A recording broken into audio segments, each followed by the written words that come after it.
Hey, what's going on? This is your boy Solo Mission back on here with yet another video. If you just happen to be browsing YouTube on your own personal entertainment quest, I do appreciate you stopping by this video, pressing play. You can also like, comment, and share. My videos are uncut, unbiased, unedited, unfiltered. The language in this video and any other video may hurt your eardrum, but remember, it's my opinion. You can have and form your own, and it should be free speech. Now, with all that out the way, let's move forward. Now, this video here is titled "The United States of America and the Lies that they have told the soldiers over the years, from the past generation to the present to even the future generation."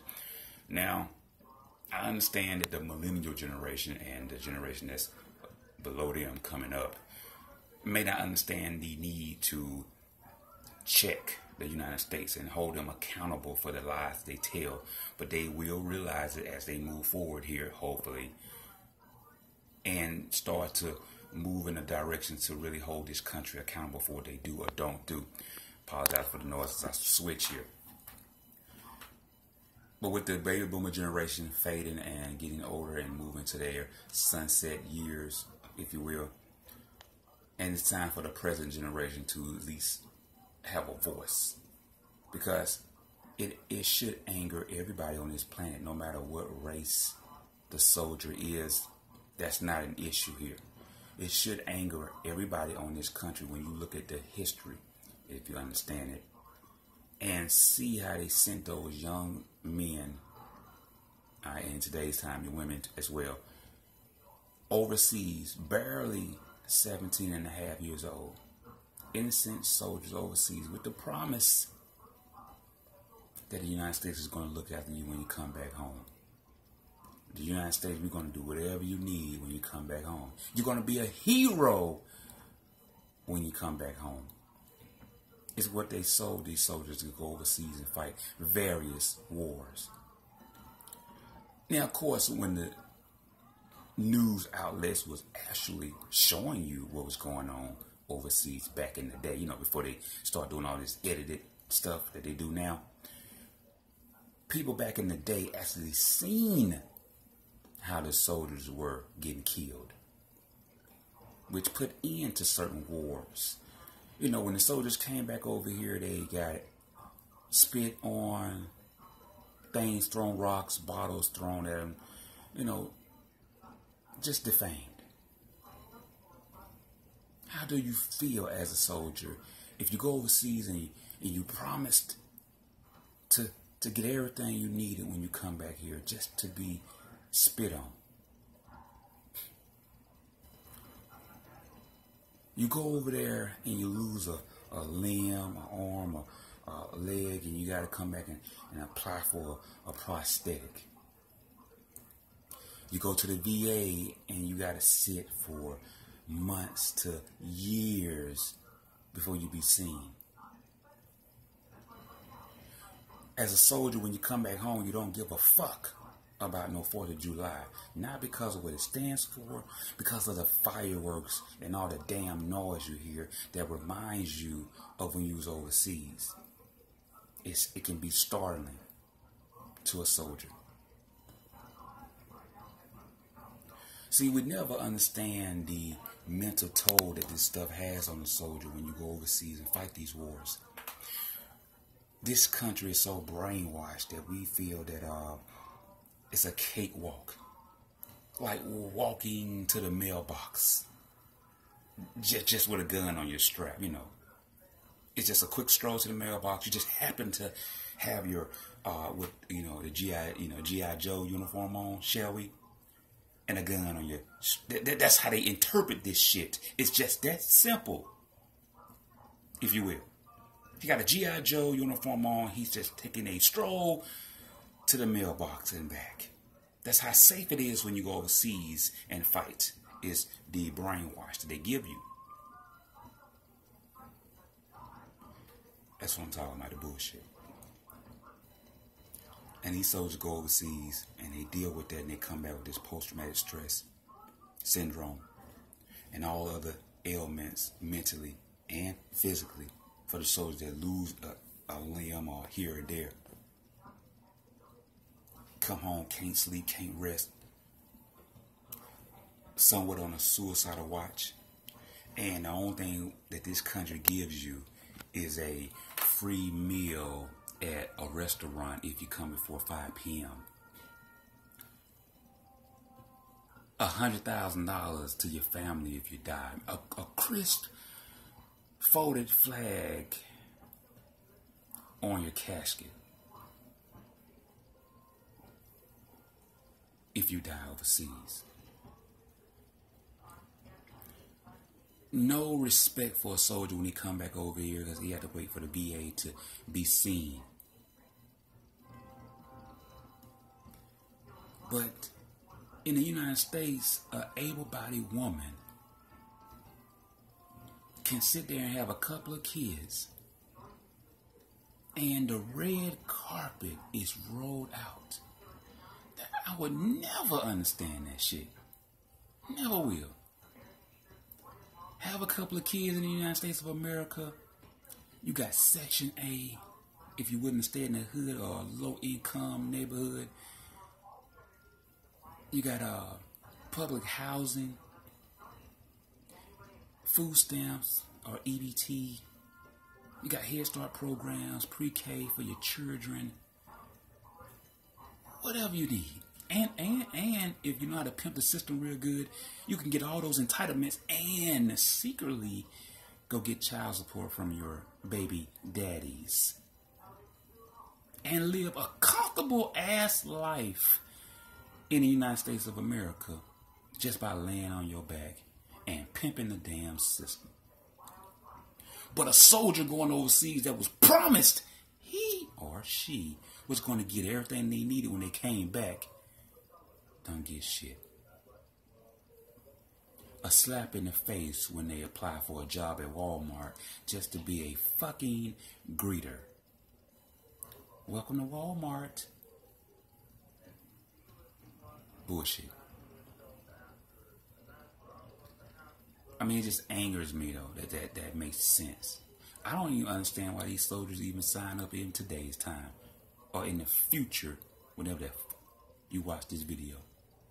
I don't understand it. I know we've been brainwashed, you know, like these gangs out here that's fighting for turf and shit. Even that I don't understand.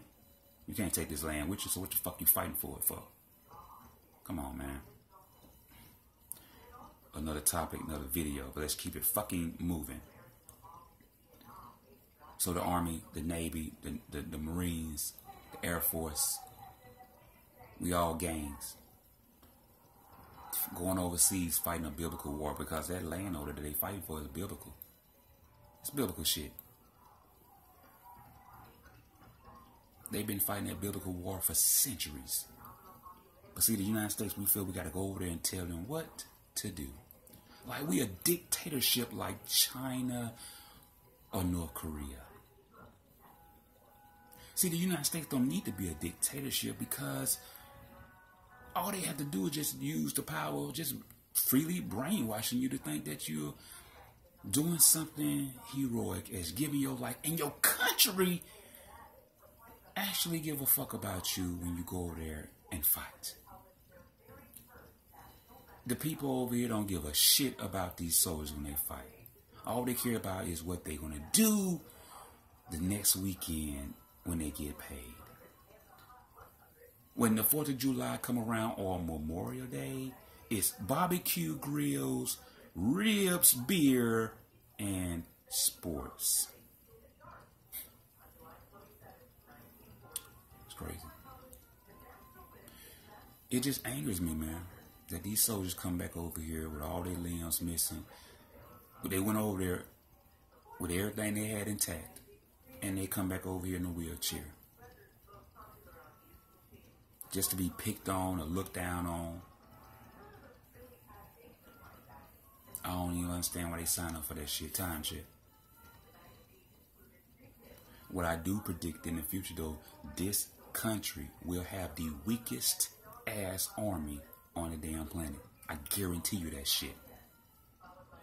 Because see, the millennial generation ain't signed up for that shit. The baby boomer generation went over there freely because, you know, they was trying to be heroes. And even the generation before the baby boomers, damn near the Great Depression era, if you will, went over there freely. because they was brainwashed to, with that you're dying a hero. You will be looked at as a hero if you come back. The key word is if, because we knew the United States, they didn't want to say it. They still wouldn't say it now. But we know the United States didn't give a fuck if the soldiers came back or not. Matter of fact, they was banking on the soldiers not coming back. That's right. That's right. They banking on. That's why the VA is so fucking behind now, because it was systematically designed with the soldiers in mind not to come back home to use the shit. Oh, well, they're going to die over there anyway, so it's fucking A. Just send them all over there. It's what was said, I'm sure. Even said now, but maybe one day somebody listen and realize that ain't what's up. We give basketball, football players millions of dollars to play a sport and entertain the people of the United States of America. Now, how brainwashed is that? That's just, I'm not going to spend too much time, but just fuck with that stupid ass logic. The United States of America got motherfuckers so brainwashed that they feel they got to go to a stadium and sit their ass there and watch a game. Why is the question. Why? You don't have to answer that right now with this video. Just ask yourself that stupid ass shit when you're at a game next time. Why the fuck are you here? Brainwashed. But see, the Illuminati loves that too. So as long as they keep you brainwashed that you gotta go watch the game in person and live and shit, while the soldiers over fighting overseas, fighting for your motherfucking freedom to do that fuck shit, it's no way in hell I'd be a soldier. Ain't no way in fuck. You think I'm gonna go overseas and risk my life because a motherfucker wanna watch a game? No. No. Whatever the fuck you want to do? No. Damn that. I'm not fighting no biblical war in some country that I don't give a fuck about. Let them folks do what they gonna do. However, I can't help but get on here and salute the soldiers that go overseas. All the soldiers, it don't matter, man. Navy, Army, Marines, Air Force. It doesn't matter. All the soldiers down in them submarines, underwater, spending damn near all day, every day in the submarines, underwaters and shit. Making sure that nothing is going on under the water, striking the United States of America. All the soldiers that's out to sea for 4 or 5 months and shit. Missing your families, missing your kids. All the soldiers that was in the United States that go overseas and you just say fuck the United States of America and you just find you a woman over there. Or if you're a woman, you find your man over there and just live over wherever you are. All the soldiers that go from country to country to country, going, trusting in the United States of America, uprooting your family, your life, and even though you're experiencing new cultures and what have you, new languages, that's not the life you may intend for yourself. So I have to respect that soldiers really go out there and put their whole life on the line for a country that really don't give a fuck about them. I can't help but respect that. I'm just saddened that here in the United States of America, the supposed to be superpower country, the world's best army, and all this other goddamn labels that the United States, self-proclaim to be, that we don't have the desire to go down to Central America and get the little thin ass body proof shirts and vests. Thin as this goddamn shirt to protect the soldiers in their helmets and their uniform, boots and whatnot. When these soldiers come back over here from overseas and get to the VA, they need to be seen immediately. Not when they holding up banks, threat to commit suicide, disappointed because they disability check is being docked for child support and shit. But I understand this video is not going to fall on ears. The millennial generation want to watch reality TV and go to the nightclubs and shit. The baby boomer generation is about to fade away into the sunset days. And the present generation is trying to be young like the millennials. So we see what the future of the United States of America, right? So on that note, let me sit my ass up properly, fix my goddamn hat, fix my motherfucking glasses, and give a motherfucking real ass salute to all the soldiers. Rest in peace to all the soldiers that never made it home.